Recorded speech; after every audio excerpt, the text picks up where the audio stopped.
Assalamualaikum, apa khabar semua? Terima kasih kerana sudi singgah ke channel saya. Saya harap anda semua sentiasa berada dalam keadaan sihat dan berbahagia selalu, insya-Allah. Dalam video kali ini saya nak ceritakan 3 kisah. Tanpa membuang masa, jom kita teruskan dengan kisah yang pertama.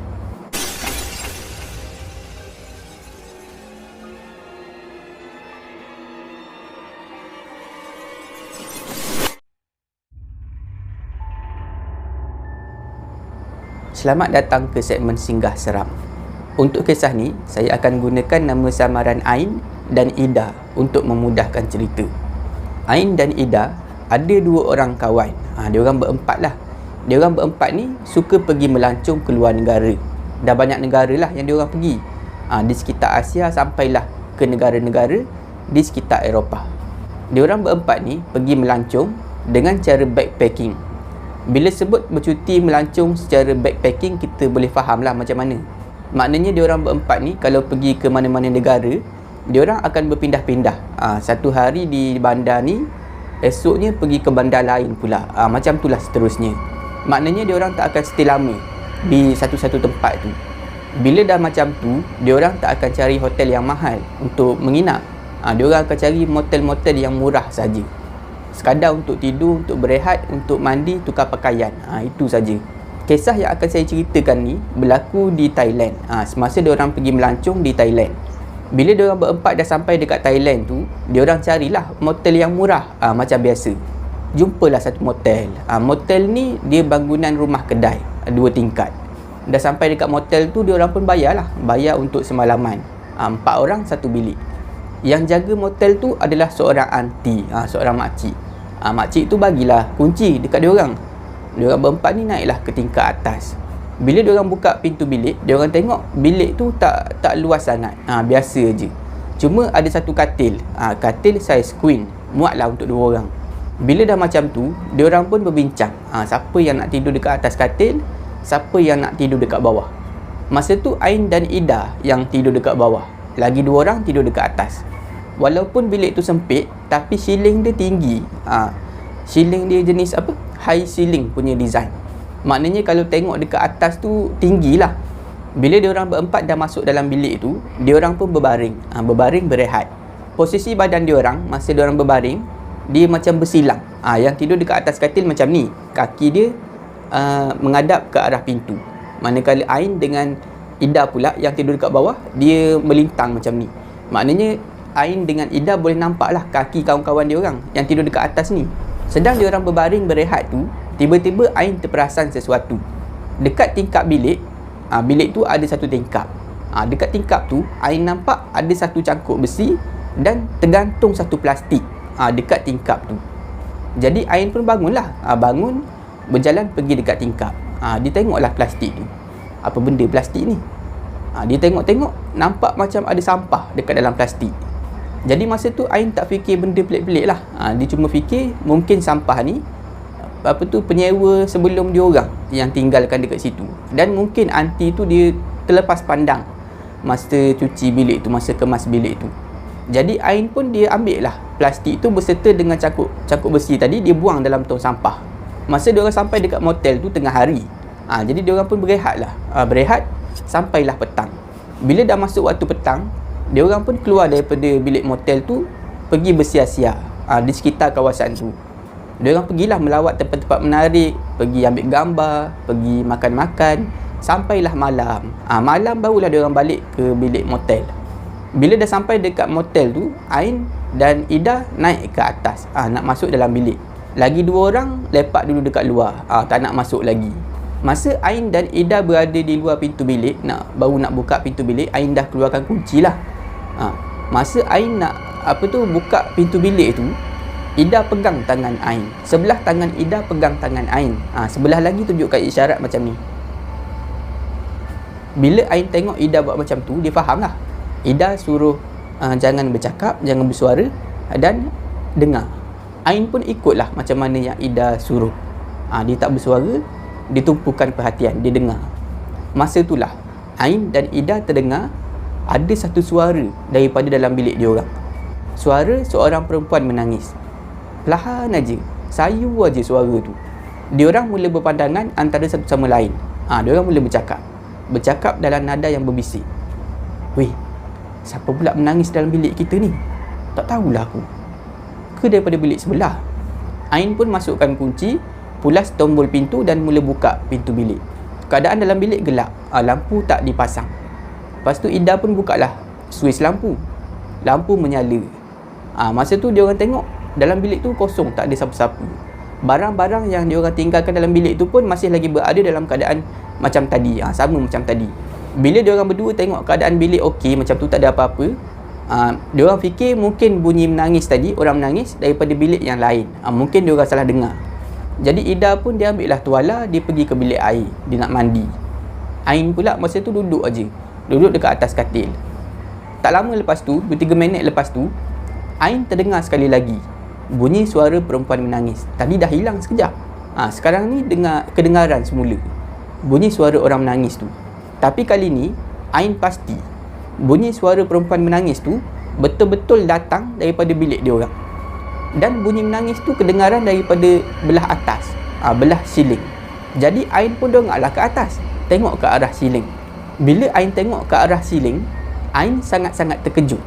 Sebab dia nampak ada satu lembaga yang menyerupai seorang perempuan berambut panjang sedang melekat di atas siling. Rambut panjang lembaga tu menjurai ke bawah, menutupi muka dia. Bila Ain ternampak aja lembaga tu, Ain cepat-cepat tutup muka dia sambil menjerit nama Ida. Ida, keluar Ida. Ida pula yang ada dalam bilik air masa tu menggelabah lah. Dengar Ain menjerit macam tu panggil nama dia. Ida pun cepat-cepat ambil tuala, keluar daripada bilik air. Weh, kau kenapa? Ada apa weh? Ain masa tu memang dah tak boleh nak bercakap. Dia cuma tutup muka sambil tunjuk ke arah siling, ke arah atas. Ida pun dongak ke atas, tengok ke arah tempat yang Ain tunjuk. Bila Ida tengok, tak ada apa-apa pun dekat atas tu. Ida pun tanyalah, Ain, kau ni dah kenapa? Kenapa kau tunjuk dekat atas? Tak ada apa-apa pun. Bila Ain dengar Ida cakap tak ada apa-apa dekat atas, Ain pun turunkan tangan dia. Dia tengok semula dekat siling, tempat dia nampak lembaga melekat dekat siling tadi. Bila Ain tengok, memang betul dah tak ada apa-apa dekat atas tu. Dan suara perempuan menangis tu pun dah tak kedengaran lagi. Dalam masa yang sama, tiba-tiba dua orang kawan Ida dan Ain ni masuk ke dalam bilik, buka pintu masuk dalam bilik. Rupa-rupanya dua orang ni didengar suara Ain menjerit. Ain menjerit dengan sangat kuat tadi rupanya, sampai keluar boleh dengar. Sebab itulah dua orang kawan Ain dan Ida ni cepat-cepat naik ke atas, pergi dekat bilik. Diorang tanyalah, weh, ada apa? Kenapa kau menjerit? Ain pun ceritakanlah apa yang dia nampak tadi, apa yang dia dengar dan apa yang dia nampak. Cerita kepada tiga-tiga orang kawan dia ni. Tapi malangnya, ketiga-tiga orang kawan Ain, termasuklah dengan Ida, tak percaya apa yang Ain cerita. Masa terus berlalu, sampailah masanya diorang nak tidur. Tapi masa tu sebelum tidur tu, Ain minta tolonglah daripada kawan-kawan dia ni.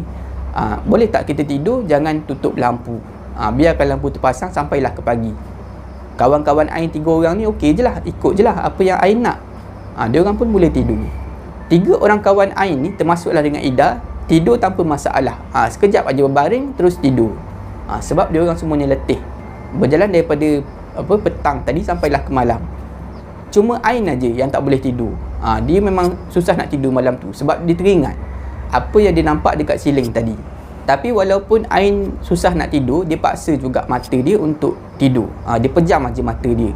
Lama kelamaan dia mula rasa mengantuk dan akhirnya dia terlelap juga. Sebab dia pun penat juga berjalan tadi, daripada petang sampailah ke malam. Tapi Ain tidur tak lama. Ain terjaga semula. Tapi yang peliknya, masa Ain terbangun terjaga ni, dia tengok keadaan dekat dalam bilik dia tu gelap. Ain mula rasa marah. Ain fikir mungkin ada salah seorang daripada kawan-kawan dia yang pergi tutup lampu tu. Sebelum saya teruskan cerita, saya nak ingatkan semula macam mana posisi dia orang tidur. Yang tidur dekat atas katil, kaki dia menghadap ke arah pintu. Ain dan Ida pula tidur dekat bawah. Keadaan melintang daripada kawan-kawan dia. Maknanya kalau Ain dan Ida bangun, dia boleh tengok lah kaki kawan-kawan dia ni. Bila Ain dah terbangun, Ain susah nak tidur semula. Dan macam yang saya bagi tahu tadi lah, Ain boleh nampak kaki kawan-kawan dia yang 2 orang ni yang tidur di atas katil tu. Tiba-tiba Ain terdengar sekali lagi suara perempuan menangis. Bulu roma Ain mula meremang. Ain dah mula takut masa tu, tapi Ain tenangkan diri. Tak apa. Kawan-kawan aku semuanya ada dekat sini. Memang lama keadaan macam tu. Ain seorang aja yang terdengar suara perempuan menangis. Bila Ain dengar betul-betul suara perempuan menangis tu sekarang ni kedengaran daripada arah atas katil. Ain pun toleh pandang ke arah atas katil. Nampaklah kaki kawan-kawan dia. Tapi yang peliknya, sepatutnya kaki cuma ada 4. Sebab 2 orang kawan dia yang tidur dekat atas katil. Tapi sekarang ni ada 6 tapak kaki yang ada dekat atas katil. Maknanya ada 3 pasang lah. Ada 3 orang dekat atas katil. Bila Ain ternampak aja kaki yang lebih tu, Ain cepat-cepat kejutkan si Ida. Ida, weh bangunlah. Ida pun bangun. Kenapa kau kejut aku malam-malam ni? Tu kau tengok tu. Ida pun tengok ke arah katil. Mula-mula Ida tak tahu lagi apa benda yang si Ain ni tunjuk. Ain pun bagi tahu, dia berbisik kat telinga Ida. Kau tengok kaki tu, kenapa lebih? Masa tu barulah Ida terperasan. Bila Ida terperasan kaki tu terlebih, maknanya ada seorang lagi yang tak tahu siapa sedang tidur di atas katil tu. Ida mula buat kecoh. Ida pergi pasang lampu. Dia kejutkan kawan dia 2 orang yang tidur dekat atas katil tu. Weh bangun. Dia orang semua pun bangun. Tanyalah Ida dan Ain, korang ni kenapa malam-malam buat bising macam ni? Ain pun mula bersuara. Weh, jom kita tukar bilik. Aku tak boleh lah bilik ni, teruk sangat aku kena. Ain ceritalah semua. Bilik gelap, ada orang tutup lampu. Lepas tu dia nampak ada kaki lebih dekat atas katil. Bila kawan Ain 2 orang dengar cerita Ain, dia orang pun keluarlah daripada bilik tu, turun ke bawah, jumpa dengan anti siang tadi. Dia orang ceritalah apa benda semua. Nampak orang melekat dekat siling lah, dengar suara orang menangis, ada kaki lebih dekat atas katil. Bila anti tu dengar komplain daripada Ain dan kawan-kawan dia, anti tu seolah-olah marah. Anti tu pun naiklah ke atas, pergi dekat bilik. Sekali dengan Ain and the gang ni lah, 4 orang. Bila anti tu dah masuk dalam bilik, anti tu tanya Ain dan kawan-kawan. Dia bercakap dalam bahasa Inggeris lah. Mana plastik? Plastik dekat tingkap tu mana? Mula-mula Ain dan kawan-kawan dia ni, 4 orang ni, tak faham apa benda yang anti ni cakap. Anti tu ulang lagi bertanya, Plastik at the window. Where? Dia tanya macam tu. Plastik dekat tingkap. Ada dekat mana? Masa tu barulah Ain teringat. Oh, plastik tu saya dah buang dalam tong sampah. Bila anti tu dengar Ain dah buang plastik tu, dia tepuk dahi. Tepuk dahi macam tu. Kemudian dia cakap, why did you throw that plastic? Anti tu cakap, kenapa kamu pergi buang plastik tu? Anti sengaja letak plastik tu dekat situ. Plastik tu diletakkan dekat situ untuk halau hantu, tak bagi hantu masuk dalam bilik ni. Anti tu bercakap dalam bahasa Inggeris. Anti tu menambah lagi, sekarang ni kamu dah buang plastik tu, hantu boleh masuk dalam bilik ni. Lain kali kalau nak buat apa-apa, bagi tahu makcik dulu, tanya dulu makcik. Macam tu lah apa yang makcik tu cakap.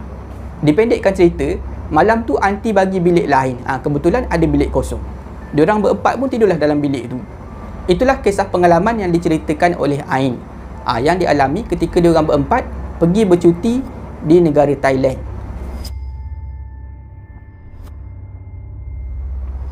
Untuk kisah ni, saya akan gunakan nama samaran Izul dan Azhar untuk memudahkan cerita. Semasa perkara ni berlaku, Izul dan Azhar terlibat dalam satu program orientasi pelajar baru. Tak pastilah untuk pelajar sekolah ataupun pelajar IPT. Tapi yang pastinya, Izul dan Azhar ni, diorang bukan peserta. Diorang adalah facilitator ataupun sukarelawan lah untuk bantu program tu. Pada masa tu, Izul dan Azhar masuk ke dalam sebuah hutan. Diorang masuk dalam hutan tu, bawa beberapa keping papan tanda beserta dengan tali. Tujuannya adalah untuk ikat papan tanda tu semua di batang-batang pokok yang ada dalam hutan tu. Sebenarnya, keesokan hari, pihak penganjur yang aturkan program orientasi ni akan adakan aktiviti di hutan tu untuk pelajar. Tak pastilah dia orang akan buat aktiviti apa. Sama ada jungle trekking ataupun treasure hunt, macam tu lah. Jadi dekat papan tanda tu lah, dia orang akan tulis semua clue yang pelajar tu akan baca untuk mencari harta karun ataupun untuk jungle trekking.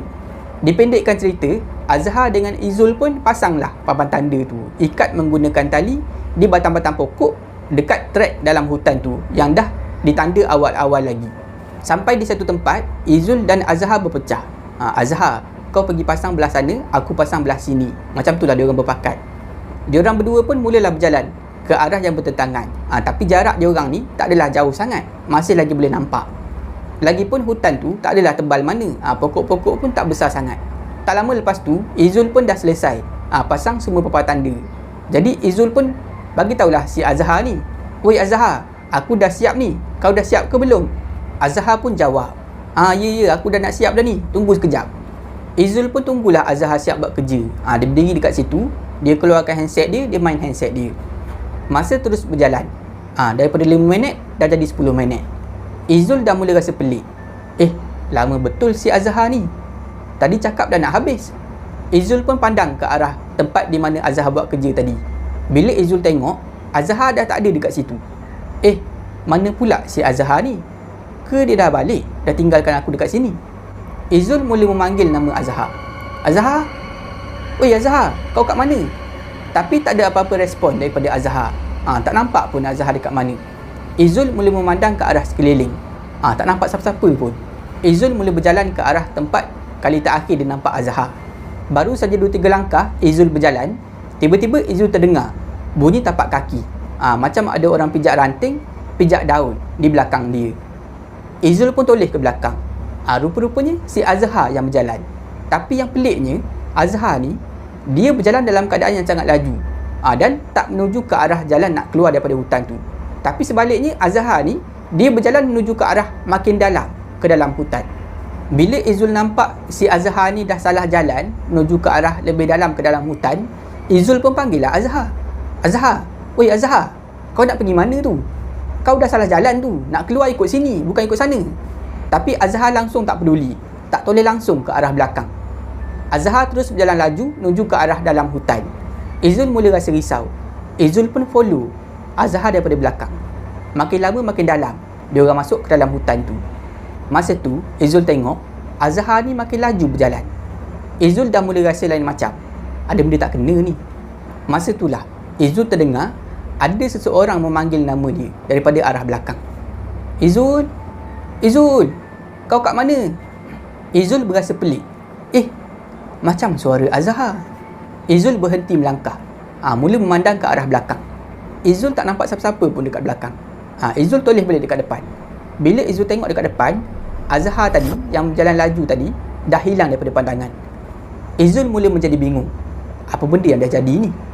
Kedengaran bunyi tapak kaki daripada arah belakang. Makin lama makin kuat. Dan suara yang memanggil nama dia tu makin lama makin kuat. Tiba-tiba nampaklah Azhar daripada belakang. Bila Azhar nampak Izul, Azhar mula bercakap, "Weh Izul, kau pergi ke mana?" Bila Izul dengar Azhar tanya macam tu, dia menjadi bertambah pelik. Tadi aku rasa aku ikut engkau. Laju gila kau berjalan masuk dalam hutan tu." Kau nampak aku ke tadi?" Yelah, aku nampak engkau. Laju gila kau berjalan. Aku rasa kita dah terkena ni. Kau nak tahu tak? Aku pun nampak engkau tadi." Ya ke?" "Ya, aku nampak engkau. Mula-mula aku nampak engkau berjalan nak menuju ke arah dalam hutan. Mula-mula kau jalan perlahan. Aku pun ikutlah. Aku nak bagi tahu engkau dah salah jalan. Tapi makin lama, makin laju engkau berjalan. Aku dah mula rasa tak sedar hati. Jadi aku pun berhenti. Aku bacalah Ayatul Kursi. Aku rasa tak sedap hati. Aku rasa yang aku nampak tu bukannya engkau, benda lain. Pada masa itulah aku dengar kau menjerit panggil nama aku. Jadi aku pun patah balik ke belakang. Dan memang betul, aku nampak engkau berdiri dekat sini." Dipendekkan cerita, Izul dan Azhar pun selamatlah keluar daripada hutan tu. Itulah kisah pengalaman yang diceritakan oleh Izul dan Azhar semasa diorang pergi pasang papan tanda di sebuah hutan untuk program orientasi pelajar baru.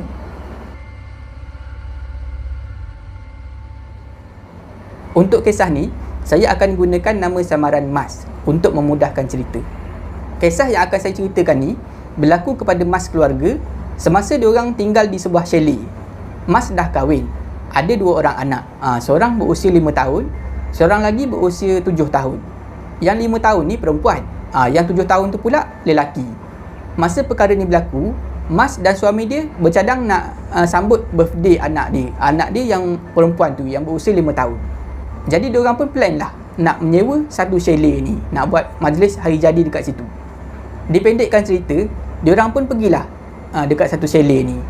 Dia prepare lah, Mas dan suami dia prepare barang-barang apa yang perlu.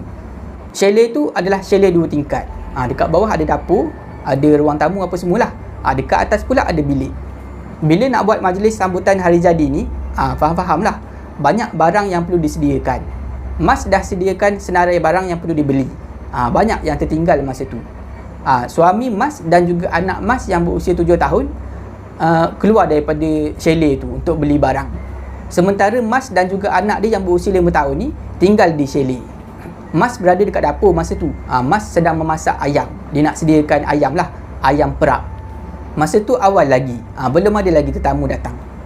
Anak Mas pula yang berusia 5 tahun ni, yang perempuan ni, asyik main tangga, turun naik tangga. Lama-lama Mas jadi serabut. Tengok anak dia naik turun tangga macam tu. Sekejap naik ke atas, sekejap turun kat bawah.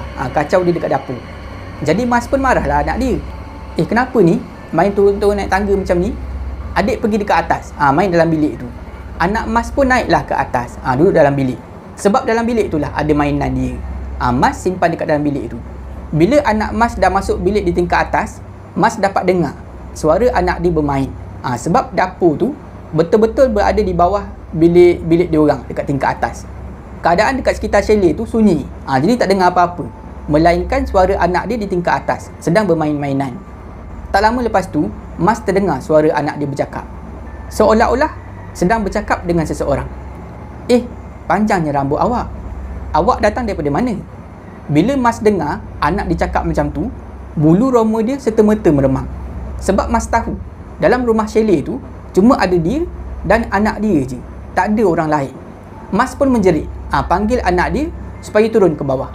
Hana, turun dekat bawah ni. Bila anak Mas dah turun, Mas pun tanya, Hana bercakap dengan siapa tadi dekat atas? Hana pun jawab, cakap dengan kawan. Hana cakap betul-betul. Jangan cakap bohong dengan mak. Hana bercakap dengan siapa tadi? Betul, Hana bercakap dengan kawan. Hana dengar cakap mak ni. Tak baik cakap menipu. Mana ada kawan dekat atas? Lepas Mas cakap macam tu, tiba-tiba terdengar daripada atas, ada satu suara perempuan. Ada. Dia cakap macam tu. Dia cakap ada. Mas memang terkejut lah masa tu. Siapa pula yang ada dekat tingkat atas ni? Mas pun menjerit, "Oi, siapa tu?" Sebab masa tu Mas fikir mungkin ada orang menyelinap masuk dalam rumah tu. Perompak ke pencuri macam tu lah Mas fikir. Jadi Mas pun pergilah ke tangga. Dia jenguk ke atas. Tiba-tiba Mas rasa ketakutan. Rasa pelik. Ini bukan orang ni. Mas pun tarik tangan anak dia, Hana ni, keluar daripada rumah chalet tu. Bila dah sampai dekat luar, sekali lagi Mas tanya Hana, betul ke Hana nampak orang dekat atas tadi? Hana pun jawab, ya. Orang tu pegang tangan Mas. Nah, tengok. Ditunjuk tangan dia. Bila Mas tengok tangan Hana, Mas terkejut. Ada bekas tapak tangan pada tangan anak dia. Bila dah jadi macam tu, Mas pun cepat-cepat telefon suami dia. Suruh balik segera. Ada masalah dekat rumah chalet ni. Tak lama lepas tu, suami Mas pun sampailah dekat chalet. Sampai aja dekat chalet tu, suami Mas tengok Mas dan juga anak dia dah berada dekat luar. Jadi suami Mas pun tanyalah, kenapa ni duduk kat luar? Mas pun ceritalah apa yang berlaku. Bila suami Mas dah tahu apa yang berlaku, suami Mas pun masuk ke dalam rumah. Disuruhlah Mas dan 2 orang anak dia ni tunggu dekat luar. Dia masuk ke dalam rumah, dalam chalet tu, dia naik ke tingkat atas. Nampaklah apa tu, suami Mas ni berlegar-legar dalam bilik atas tu. Sebab ada tingkap dekat atas, nampak daripada luar. Lebih kurang 2-3 minit lepas tu, suami Mas pun pergi dekat tingkap. Dia selak langsir, dia buka tingkap. Dia bercakap dengan Mas daripada atas. "Mas, abang dah tengok dah, tak ada apa-apa pun." Masa itulah Mas nampak dekat belakang suami dia, dekat tingkat atas tu, ada seorang perempuan berambut panjang menjenguk keluar. Jenguk pandang ke arah Mas dan 2 orang anak dia yang sedang berdiri dekat bawah ni. Bila dah nampak macam tu, Mas dan anak-anak ni menjadi ketakutan. Anak Mas menangis. Dua-dua orang menangis. Mas pula menjerit panggil suami dia turun ke bawah. Suami Mas menjadi panik masa tu. Cepat-cepat turun ke bawah. Sampai dekat bawah, Mas pun ceritalah apa yang dia nampak. Nampak ada seorang perempuan berambut panjang menjenguk daripada belakang suami dia dekat tingkat atas tadi dalam bilik tu. Bila dah jadi macam tu, Mas dan suami dia pun berbincang lah nak buat macam mana. Nak batalkan majlis ni tak sampai hati, sebab kesian dekat Hana. Dah prepare semua, dah rancang daripada awal, takkanlah nak batalkan pula. Akhirnya suami Mas buat keputusan untuk jemput semua tetamu ni lebih awal daripada waktu yang sepatutnya. Sebab barang-barang semua dah beli, dah siap masak semua. Tinggal nak call saja tetamu ni, saudara mara, untuk datang ke situ. Jadi Mas dan suami dia pun telefon dah semua saudara mara, jemput supaya datang lebih awal. Dipendekkan cerita, semua saudara mara dia orang pun datanglah ke chalet tu. Dan Alhamdulillah, sepanjang sambutan majlis hari jadi anak dia yang bernama Hana ni, tak ada sebarang gangguan berlaku. Cumanya Hana sekeluarga tak tidur di chalet tu. Lepas dah selesai majlis tu, diorang segera berkemas dan balik ke rumah. Tak jadi nak bermalam dekat situ.